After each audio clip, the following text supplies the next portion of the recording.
What did we find? A gator. Oh, the gator? Yeah. Anything could happen. The snakes could get out of the cage. Remember? Oh. His head is there, right? There's his head. There's his body. Let me get a little bigger. There's his head. There's his body. Head, body. That hurts your knee. I don't see his eyes. He's really big. No, he doesn't have a big mouth. He's an alligator. There's another one back there. Wow. There he is. Welcome to the ranger station and welcome to the wetlands. My name is Stephanie. I'm one of the educators here. And for our last trail talk of the day, I'm going to be talking about crocs versus gators. So we're going to be talking about some differences and some similarities for each of them. Did you have a question? Did you have a question before we start? Okay. You don't have a question. Is that a door? No, that's a pile of wood. Oh, this was just a pile of wood for aesthetics. We don't actually use it. We just kind of have it to make it look like an actual little ranger station. Okay. So when I talk about crocs versus gators, does anyone know why this is important to know the differences? Yes. I'm sorry? What did you say? There are differences, so that is true, there are differences. The reason why it's important to know the differences, because here in Florida, it's the only place in the world you'll actually find both alligators and crocodiles living within the same habitat. So, yes. I didn't know that. Will one of them attack the other? That's a good question. So, I say same habitat, but it's more of the same kind of area. So, actually one of the differences is that alligator, so this is an alligator skull, and this is a crocodile skull. So one difference between the two is actually that crocodiles are going to be found in salt water, while alligators are going to be found in fresh water. So not necessarily will be found in the exact same area, and will they fight with each other? Probably not, but if they happen to be competing for the same exact food at the same time, it very well could be. But I don't think they're going to be going after each other because they're not found exactly in the same area, but they're found in a general location. So it's actually going to be in South Florida, so around the Everglades, further down south is where you're going to find them. So here in Tampa, you'll only find alligators. The crocodiles are going to be the ones that are found in only Southern Florida. And those are the only type of American crocodiles that we have is down in Southern Florida. For alligators, there's actually only two types of alligators. The American alligator and the Chinese alligator. And that's it. Crocodiles are the ones that are going to have different species throughout the world. They can be found on every continent except two. Europe and Antarctica, because it's way too cold in those areas and too high up north or further down south for they to be found. But they can be found on every other continent for the crocodiles. And so this skull, this is actually a crocodile skull of the Papua New Guinea crocodile, not of the American crocodile. So don't let size fool you. The American crocodile is actually slightly bigger than the American alligator. Not by too much, but it is slightly a little bit bigger. And then this is the American alligator. So this is the same one that's going to be in our alligator area over there in the beginning of our wetlands trail. So there's actually some differences you can see with just the skulls alone. Can anyone point one of them out for me? Yeah. One's bigger than the other. So, as I mentioned, the size is actually not going to be much of a difference because this is not the same alligator as the one, same crocodile as the one here.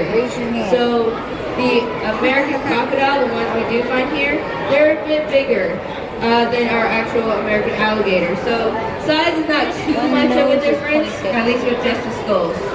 One of the differences is actually going to be on the snout shape. That's going to be found regardless of any type of species. So alligators are going to have that U-shaped snout, like you can see, it's a little broader. versus the crocodile, which is going to have a V-shaped snout, so it's a little more narrow. You kind of see it. And so this actually helps them catch their prey a little bit better. For alligators, they actually have a little more wider range of diet. They can eat anything between fish, turtles, and actually one thing that they really like to eat, birds and bird eggs. That's something they can actually get access to fairly well, especially when they're in the water and they have other birds who are swimming around. It's a very easy prey for them to get. It's one of the main things that they like to eat. For the crocodile, they're actually going to be more fish-oriented here, at least. Granted, there's some other crocodiles that will have a different type of prey that they like, but generally they typically go for fish and smaller things that will fit inside of their mouth. And one thing you can actually see the difference of, for here, when an alligator has their mouth closed, you actually cannot see the bottom teeth at all. The only reason why you can see some of it is because this is just a skull. If you were to look at our alligators here, you would not be able to see their bottom teeth when their mouths are closed. That's because their top jaw can fit their teeth perfectly. So you can kind of see the holes in the middle inside where those teeth will perfectly kind of fit inside. For the crocodile, when their mouths are closed, you will be able to, because their mouth fits like a zipper.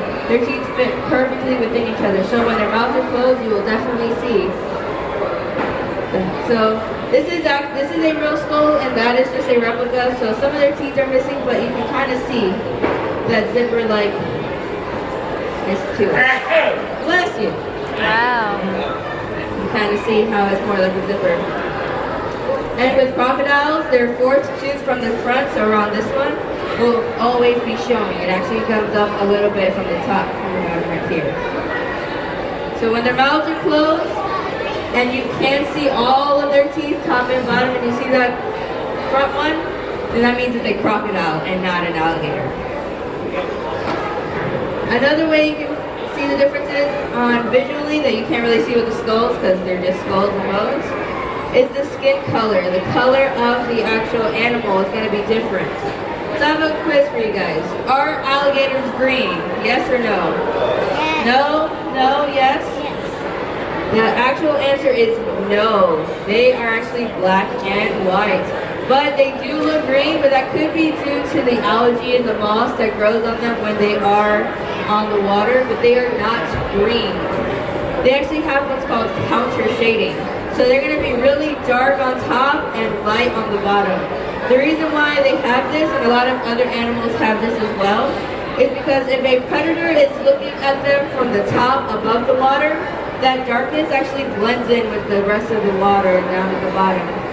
Versus if a predator is looking at them from the top and you have the sun shining down and it's really bright, that whiteness on the belly helps them camouflage in that way, so they have that counter shading. When alligators are babies, they actually have striped patterns along the side on their tail and on their body. They grow out of that though, so if you see a little reptile that has stripes, it's most likely a baby alligator that has it. Crocodiles, on the other hand, can be like a lighter green color to a tan color, depends on the species. So I believe the ones that we have here are more on the green side than the tan side. But those are going to be the ones that are green. Alligators are not. And as I mentioned at the beginning, where you're going to find them are going to be different as well. The alligators prefer fresh water. So if you're from Tampa, the Hillsborough River has tons of alligators. So they like that fresh water. Crocodiles, on the other hand, prefer salt water. Crocodiles actually have a gland that can remove all that extra salt that they gain from being in salt water. Alligators do not.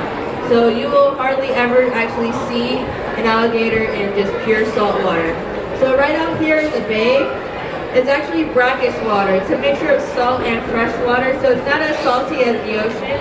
So sometimes you will see a gator or two here and there, but that's probably just their loss of trying to look for that fresh water source again. Because remember, they can't let out all that extra salt, and they don't want to get too salty inside because that could mess up with their metabolism and everything like that. So I'm actually going to talk about some similarities for these guys. These guys, they actually have some of the strongest bite forces in the world. Especially like with alligators, in order to eat those turtles that have the hard shells, you need a really strong bite force. And it's so strong that their opening is actually really weak. They have a lot of muscles that are focused on closing that they only have 2 or 3 that are focused on opening. So that's why we see like the alligator wrestling or anything like that, they're holding down the mouth and the alligator can't open it. That's because it's so weak it can't open it just by you holding it down just like that. But on the fun side of this, the reason, or as an effect of being so strong that sometimes their teeth may crack, these guys can actually regrow their teeth constantly. They will never run out of teeth. Kind of like sharks where they always have the replacements. But with sharks, you can see those extra teeth and extra rows. With these guys, it's actually a little bit different. Their teeth are hollow. They're going to grow within each other like this. Alligators are lucky. They can never run out of teeth. They will always have them. But that's how they adapted to having that such strong bite force. Because if they cracked every time and they never regrow teeth, you would just have gums for the alligators. So that's a good adaptability that they had. So one big message I actually want to go out and leave you guys with is that a lot of people ask me, are alligators aggressive? You know, you hear some stories online. Alligators are actually going to be more docile than the crocodiles will be. The only reason why you may hear something is because those alligators may have been accustomed to people feeding them. And then they get mad when they come across a person that's not feeding them. So for any wild animal, not just alligators or crocodiles, but any wild animal, you do not want to feed a wild animal because then that animal is going to think of humans as a food source. And you don't want them to think every single person that they meet is going to give them food because not every single person will do that. And so sometimes you'll hear that, or it could be a mistaken thing where that alligator could think your food, but that's very, very unlikely. It's like 1 in a million kind of a shot, yes. Or if you come across the babies.